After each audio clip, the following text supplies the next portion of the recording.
This is a massive game. This is a massive game. And it's not being talked about enough because there's a lot of other marquee games around here. But these are two coaches that are, well, Jimbo's on the hot seat.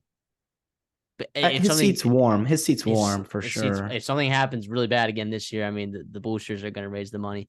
And, there's a lot of questions about Mario Cristobal. He brought in a not-so-great staff last year. Can he hire staff? Can he get it right? Both teams improved immensely in the offseason. And I think both teams looked pretty good this past weekend. Texas A&M, we talked about it in our week 1 recap. They threw the ball better than they've thrown the ball. Gosh. Well, I guess they threw the ball well in the LSU game last year and the Ole Miss game last year, which were both games that were later in the season. And Connor Wigman started. Yeah. And Connor Wigman started those games. But, this line has been creeping down ever so slightly. At 5.5, 4.5, 3.5. If this hits 3, I'm hitting Texas A&M -3. I will. I'll do it. I don't care. I know I'm an A&M fan. I'm biased, but A&M is more talented, right? And Miami, it's not really huge home field advantage. Bring back the Orange Bowl. Come on, what are we doing? But I do think what could be a problem, though, is Miami's defensive line it's not terrible, right? And A&M, I think, struggled offensively running the ball. They didn't, if you look at, they averaged 4.5 yards a carry, almost 5 yards a carry. A lot of that came on a big run, right?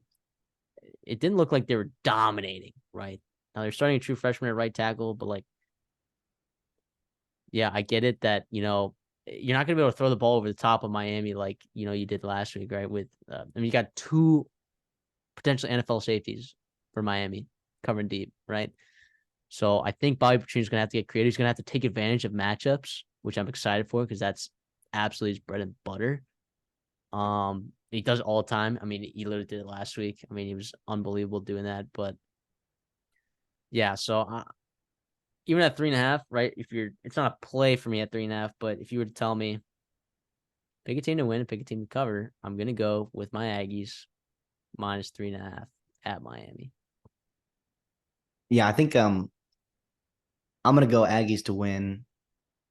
I'm gonna go Aggies to cover. I think playing on the road does not matter for A&M. I think obviously if you're Miami, you're relieved you don't have to go to Kyle Field and play in that environment. Obviously, I think, like you said, this is such a big game for the coaches and the momentum of these programs, which is crazy because both of these teams are, I think, significantly better than they were last year, especially on the offensive side of the ball. But the problem is someone's going to be really upset. Now, if you're Miami, and if you lose, 38-35, you're going to be upset, obviously. But I mean, you're gonna feel a little bit better than if you flip that score around. If you're A&M that loses by 3 to Miami, because I think Jimbo Fisher is obviously definitely a couple more years into the building of his program than Mario Cristobal at Miami.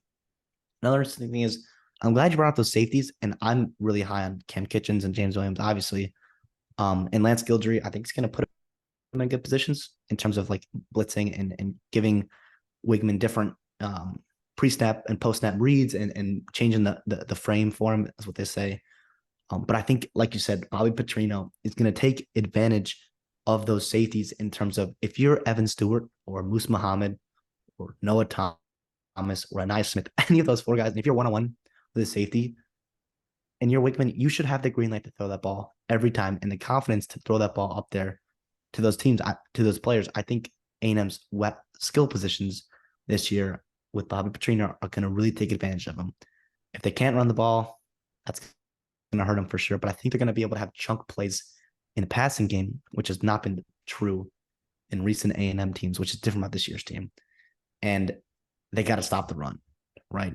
Miami has a couple of really good backs: Henry Parrish, Ajay Allen, the true freshman, Mark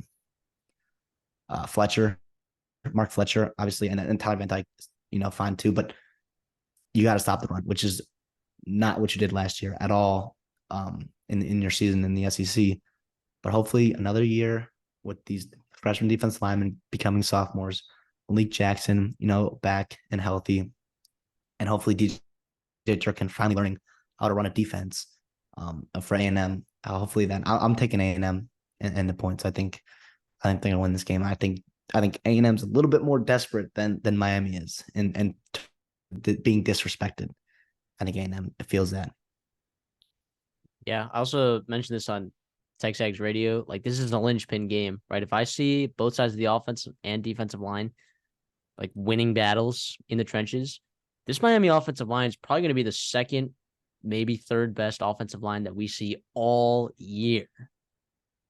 Legitimately, that could be the case, right? There's not going to be a whole lot of offensive lines we're going to play that are going to be better, right? Certainly not LSU right now. Yeah, not LSU right now. Maybe they will be by the end of the season, right? But yeah, defensive line they upgraded. So I am interested to see how we do up front there, and the linebackers they're rotating a lot, so they don't really have they don't really know what they have there yet either. So it would concern me if Miami was getting a good push on us. The over-under is a 51, right? Right now on September 6th when we're recording this. So Vegas sees this game in the 20s. If you get into the high 30s and low 40s in terms of a shootout game, do you feel good enough to win the game? Do I feel good enough to win the game? Do you think that helps you as an A&M fan, or do you think it helps Miami if Miami's in a shootout? Yeah, I think it helps us. I think I Tyler agree. Van Dyke is more turnover prone, right? Well, Connor Wigman, while being young, he has proven to take care of the ball pretty decently, right? In his time, he's a couple fumbles, but no picks. But yeah, I and if trust you us get in into shootout. if you get into first stop wins with the weapons that A&M has out wide, really darn scary and going to be hard to stop them, right? Um, Obviously, if you're A&M, you want to control the game early and get ahead, but look ahead if you're Miami, lose this game. I don't think you worry too much. You obviously want to see some promise. You can't get blown out. You got to look like you belong on the field in terms of athlete for athlete. I think that's a big thing for Miami fans want to see, even in a loss. You can know if they belong on the field or not with A&M. And if A&M wins, obviously, it's a huge momentum boost for them and get some respect back into A&M's team and roster, which they haven't had in a couple of years.